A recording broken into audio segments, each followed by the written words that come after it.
ঢাকা ওই যে টাঙ্গন নদীটা অতিক্রম করে চলে আসলাম, একেবারেই ছোট একটা নদী। আমরা যাচ্ছি 28 মিনার মসজিদ, জামালপুর জমিদার বাড়ি, শাহী জামে মসজিদ যেটা, সেই মসজিদের উদ্দেশ্যে আমরা রওনা দিয়েছি ঠাকুরগাঁ শহর থেকে। সেই সকালে বিভিন্ন রকমের ভাজি, ভর্তা, ডাল, নানা আইটেমের খাবার খেয়েই কিন্তু আমরা সেই জমিদার বাড়ির উদ্দেশ্যে ছুটে চলছি বন্ধুরা।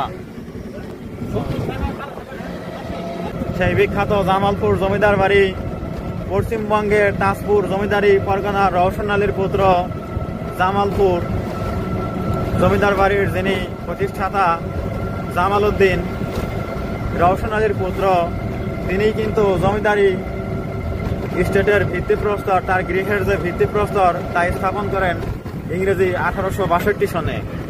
আর তিনার ইন্তেকাল হওয়ার অনেক আগেই জমিদার বাড়ির তখনও নির্মাণ কাজ শেষ হয়নি। ঠিক সেই সময়ই জমিদার বাড়ির নির্মাণ শুরুর 5 বছর পর 1867 সনে তার মন চায় যে আমি একটা ভালো মসজিদ নির্মাণ করব, যা অত্যন্ত দৃষ্টিনন্দন হবে, মানুষ দেখবে, ইবাদত করবে, অনেক সুখানুভব করবে। তাই তিনি যেই বুদ্ধি সেই কাজ, সেই মসজিদের নির্মাণ কাজ শুরু করে দেন 1867 সনে। 35 ফুট উঁচু এক একটা মিনার, 3টে বিশাল গম্বুজ, আর সেই গম্বুজ কিন্তু অলঙ্কৃত।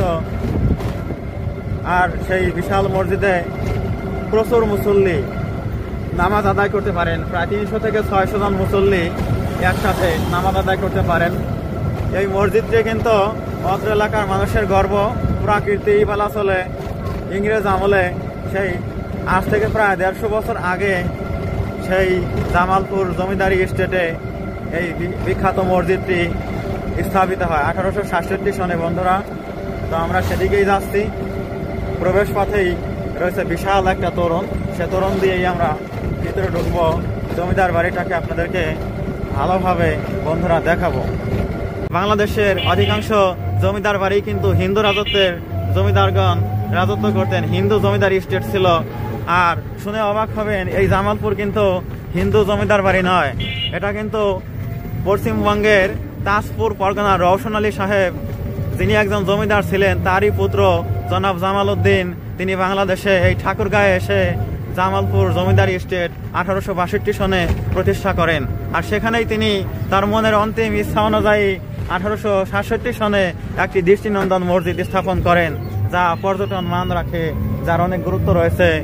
বহির বাংলাদেশ থেকেও প্রচুর লোক এখানে এই মসজিদ দেখার জন্য এসে থাকে। আমরা এসেই গেছি বন্ধুরা, সাথেই থাকো। ওই যে সামনে শুভ্র সাদা সেই নিদর্শন, ওই পাশে জমিদার বাড়ি। আমরা এখনই গাড়ি থেকে নামবো, তারপরে বাকিটা তোমাদেরকে দেখানোর চেষ্টা করছি বন্ধুরা। ভালো থাকো আর স্কিপ করো না। ঘুরে ফিরে আমরা কিন্তু জমিদার বাড়িতে প্রবেশ করে ফেলেছি। আর 28 মিনার মসজিদ সে তো এইদিকে। তার আগে এই যে সেই বিশাল আকারের দৃষ্টিনন্দন গেটটি, সেই গেট থেকে আমি দূরে আছি। এই যে কি সুন্দর একটা গেট, দেখুন তো। এই গেটে যে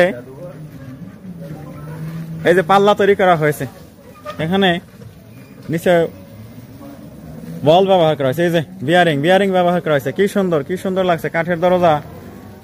আর এই যে উপরে গেট, আরবি লেখা, দারুণ চমৎকার লাগছে। আর এই যে পাশে সেই জামালপুর জমিদার বাড়ি শাহী জামে মসজিদ, 28 মিনার মসজিদ যেটাকে বলা হয়। একেবারে শুভ্র সাদা, সকালবেলার কুয়াশার ছটা এই ইমারতকে যেন হালকা চুমুই চুম্বিত করে দিচ্ছে। ভেসে যাচ্ছে কুয়াশার কণাগুলো ওই মিনার বেয়ে বেয়ে ওই গম্বুজের চূড়ামণির উপর দিয়ে। এক দারুণ অভিজ্ঞতা এখানে এসে, এক রোমাঞ্চ আমার ভিতরে এখন কাজ করছে। মসজিদ দেখে তো একেবারেই অভিভূত হয়ে গেলাম বন্ধুরা। আমার বাংলাদেশের ভারত বর্ডার এলাকায় এমন একটা জমিদার বাড়ি শাহী জামে মসজিদ আমাদের জন্য কিন্তু একটা বিরাট প্রাপ্তিই বটে। সৌন্দর্য পিয়াসী ধার্মিক মানুষ মাত্রই কিন্তু স্থানটি পছন্দ করবেন, এখানে এসে এক্সপ্লোর করবেন, এই মসজিদটিতে নামাজ আদায় করবেন। সেটাই তো কথা। কে এই মসজিদের নির্মাতা? জামালপুর জমিদার বাড়ি শাহী জামে মসজিদ, যিনি জামাল উদ্দিন সাহেব, সেই পশ্চিমবঙ্গের যে রওশন আলী, সেই তাজপুর জমিদার স্টেটের জমিদার রওশন আলী, তারই পুত্র জামাল উদ্দিন, তিনি এখানে 1862 সনে এই জমিদারি স্টেট, জমিদার বাড়ি তৈরি করার ভিত্তিপ্রস্তর স্থাপন করেন। তারপরে সেই জমিদার বাড়ির নির্মাণ কাজ শেষ না হতেই আবার সেই তার মন চাইল, তার মন থেকে দৃঢ় ইচ্ছা হলো যে এখানে একটা উন্নত মানের মসজিদ প্রতিষ্ঠা করব। সেই ইচ্ছার বহিঃপ্রকাশ কিন্তু 1867 সনে এই মসজিদ নির্মাণের কাজে হাত দেওয়ার মাধ্যমে।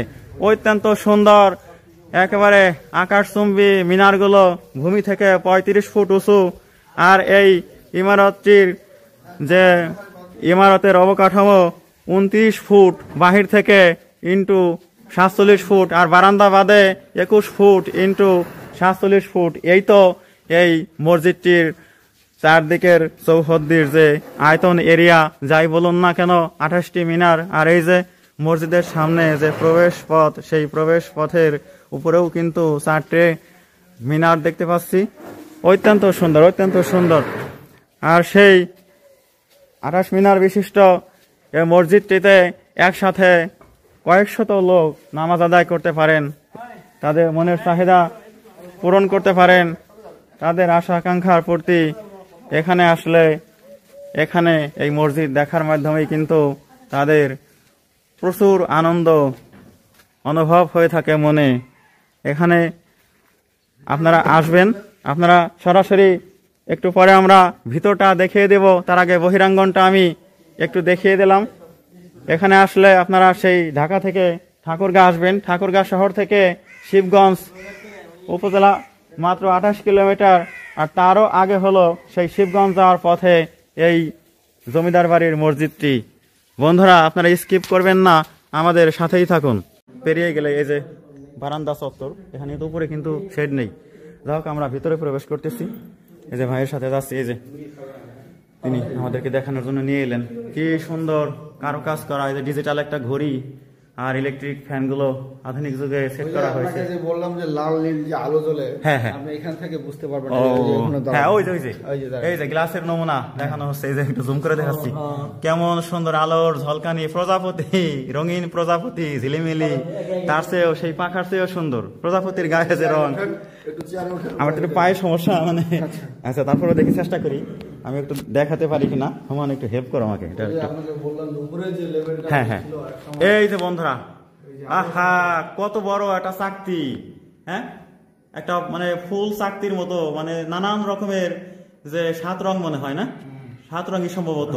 হ্যাঁ, এত রঙিন ভাবে এই যে গ্লাস গুলো সেট করা হয়েছে, সূর্যের চাঁদের আলো যখন এর মধ্যে পড়ে তখন বিস্তৃত হয় এক অভূতপূর্ব সৌন্দর্য, তখন এখানে তৈরি হয়ে থাকে। ভাই আরো কিছু দেখাবেন, ভিতরে যাবো আমরা। এই যে সাউন্ড সিস্টেম, কিন্তু সাউন্ড সিস্টেমের কিন্তু এখানে অপর্যাপ্ততা রয়েছে, আরো সাউন্ড সিস্টেম উন্নত মানের এবং ভালো। ফ্যান পরিষ্কার করার জন্য এটা বানাইছে, মনে করেন আগে জমিদার গুলো বানানো যায়। হ্যাঁ হ্যাঁ, তারপরে এটা ওই সময়কার স্ট্যান্ড, তাই না? আচ্ছা, এই যে ভিতরটা বন্ধুরা দারুণ সুন্দর, দারুণ। যে অংশটা, বাইরের অংশটা বেশি ভালো আছে। হ্যাঁ, এটা ড্যাম হওয়ার কারণে, অতিরিক্ত শীতের কারণে এই চুনাগুলো নষ্ট পড়ে যাচ্ছে। ড্যাম চুনটা পড়ে যাচ্ছে, পড়ে যাচ্ছে। লাল আঠা দিলেও এই যে এই পাশে, তা চুনের আগে লাল টকটকে ছিল এই মসজিদ, মেইন মনে করেন যে ইয়ে ছিল। হ্যাঁ হ্যাঁ হ্যাঁ, এই ঝড় চুনটা রাখতে পারছে না। হ্যাঁ, রাখতে পারছে না, ড্যামের কারণে একটু খসে যাচ্ছে এখান দিয়ে, আর চুন খসে পড়ছে। বাইরেটা আবার যে আলো বাতাস পাচ্ছে, বাইরেগুলো ঠিক আছে, বাইরেগুলো ঠিক আছে। হ্যাঁ হ্যাঁ, যাই হোক, এই মসজিদের প্রত্নতত্ত্ব অধিদপ্তর যদি সংস্কার কাজ চালায় তাহলে কিন্তু আরো ঝিলিমিলি আলোর ঝলকানিতে একেবারে সুন্দর সৌন্দর্যে উদ্ভাসিত হয়ে উঠবে। সব দর্শকদের কাছেই তখন তাদের মনের চাহিদা পূরণ হবে। ওই যে কত উঁচুতে দেখতে পাচ্ছেন, কত ফুল। ওখানে আমি একটু জুম করে দেখাচ্ছি বন্ধুরা, খুব সুন্দর লাগবে। এই দেখো কি এক আশ্চর্য রঙের ছটার একটা ডিজাইন কিন্তু এখানে করা হয়েছে। এই যে মেম্বার রাখা হয়েছে, মেম্বারে কিন্তু উঠেন, কাঠের তৈরি মেম্বার, খুব সুন্দর লাগছে। এই যে মসজিদের একেবারে শেষ মেহরাবের দিকের দেওয়াল, এই যে এদিকে দেখো তো কিভাবে রাউন্ড করে ওই দিকে ঘুরিয়ে নামানো হয়েছে, অবাক লাগে সবকিছু দেখতে। তারপরে এদিকে আমরা এই যে দেখতে পাচ্ছি এরকম কিন্তু সেই গেট কলামের মতো কত সুন্দর কারুকাজ করা, ঠিক ওইভাবে ঘুরিয়ে ঘুরিয়ে বাঁকিয়ে অর্ধ চন্দ্রাকার করে নামানো হয়েছে। ওই ওপাশের ডিজাইনও দারুণ চমৎকার লাগছে। সবকিছু মিলিয়ে জামালপুর শাহী জামে মসজিদ বা 28 মিনার মসজিদ যাই বলি না কেন, সৌন্দর্য বিচারে এবং ইতিহাস ঐতিহ্য প্রত্নতত্ত্বের বিচারে এই মসজিদ কিন্তু বিশেষ স্থানের অধিকারী। এ কিন্তু সাধারণ কোনো মসজিদ নয়, ইতিহাস জড়িয়ে আছে এর সাথে, কত কাহিনী, কত ঘটনা, কত স্মৃতি, কত বুজুর্গ দরবেশের পা পড়েছে এই মসজিদে, তাই নয় কি? অনেক বুজুর্গ হয়তো এই মসজিদে এসে থাকবেন, সেটাই তো সত্য কথা। তা সব মিলিয়ে এ যেন এক ধর্মীয় রাজপুরী, ধর্ম রাজপুরী। এখান থেকে আমরা বিপুল আনন্দ পেলাম। হয়তো আবার কোনোদিন আবার হয়তো ছুটে আসা হবে এই মসজিদে এই সব কিছু দেখার জন্য। তো তোমাদেরকে এই মসজিদের পুরোটা ফার্স্ট টু লাস্ট পুরোটা যে তোমাদের বিশেষভাবে দেখালাম বন্ধুরা, হয়তো তোমাদের অনেক ভালো লাগলো। সেই ভালো লাগার কথা তোমরা লিখে জানাবে, সাবস্ক্রাইব করবে চ্যানেল। তোমাদেরকে প্রাণ ঢালা শুভেচ্ছা জানিয়ে আমি চ্যানেলের পক্ষ থেকে মোহাম্মদ রফিকুল ইসলাম এই ভিডিও এখানেই ক্লোজ করে দিচ্ছি। ভালো থাকো বন্ধুরা।